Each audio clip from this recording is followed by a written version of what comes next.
Bonsoir, vous le savez, 2020 et 2021 ont été deux années sinistrées pour le secteur touristique. À peine plus de 80 000 touristes en 2021 contre 236 000 en 2019. Alors l'année 2022, c'est l'année de la reconquête et cela fonctionne plutôt bien pour l'instant puisqu'au mois de juillet dernier, hôtels et pensions ont retrouvé 98% de leurs effectifs. Alors ce sont surtout des Américains et des Français pour 76% de la clientèle. Les croisiéristes, eux aussi, sont de retour, plus 60%, comme la clientèle des bateaux de charter, plus 18%. Et est-ce que la question du tourisme de luxe ou de masse pour la Polynésie est toujours d'actualité?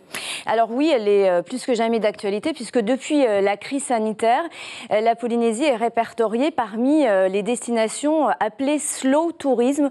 Comprenez une destination calme, plutôt isolée, mais qui reste une destination de luxe de par son coût et qui est aussi désormais répertoriée parmi les destinations qui préservent l'environnement.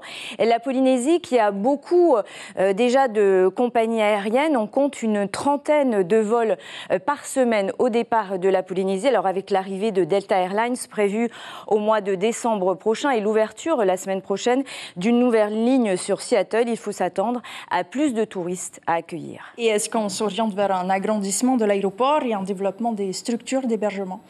Alors pour l'instant, pas vraiment. Ce que l'on sait, c'est que c'est la société Vinci qui devrait reprendre les rênes de la gestion de l'aéroport au mois de juin prochain avec 51% des parts. Mais vous le savez, il y a eu plusieurs recours qui ont déjà été déposés contre l'attribution de la gestion de l'aéroport par Oscar Temaru, le maire de Fa'a d'abord, aujourd'hui par le président de la Chambre de commerce Stéphane Chinloy. Alors ces recours, ils retardent l'aménagement de l'aéroport, son agrandissement, sa modernisation, un aéroport qui a déjà reçu 1,5 million de passagers en 2019 et qui aura du mal à en recevoir davantage. Même chose pour les structures hôtelières, que ce soit les pensions de famille ou les hôtels. Pas de projet pour l'instant à l'horizon, hormis bien sûr celui du gouvernement déjà annoncé depuis 10 ans, baptisé Village Tahitien. Merci beaucoup Natacha Silagi pour toutes ces explications.